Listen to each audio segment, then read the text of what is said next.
আজকে আমার হাঁস দেখতেছেন আপনারা, অসংখ্য সুন্দর।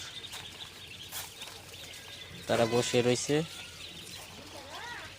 খাওয়া দাওয়া করে। একটু ঘুমাইতে দিতে হবে, তারা যেহেতু রোদ নাই আজকে, রাত্রে বাতি দিব। কালকে বাচ্চা আনছি, হিট দিলাম। সবাই একটা কাজ করবেন, অবশ্যই আনার সাথে সাথে বাচ্চাটিকে ভালো করে হিট করা। তারপরে যদি সারাদিন রোদ থাকে, অবশ্যই রোদের মধ্যে ছেড়ে দিবেন। নিচে ভালো করে পেপার কিংবা সালার বস্তা, ভালো কিছু কাপড় নিচে বিছিয়ে দিবেন। তারপর উপর দিয়ে খাদ্য কিংবা ট্যাঙ্কির মধ্যে খাদ্য দেওয়া যাবে। এইগুলো ট্যাঙ্কির মধ্যে খাদ্য দেওয়া আছে, পানি দেওয়া আছে। অবশ্যই সবাই মনোযোগ দিয়ে কাজটি করবেন।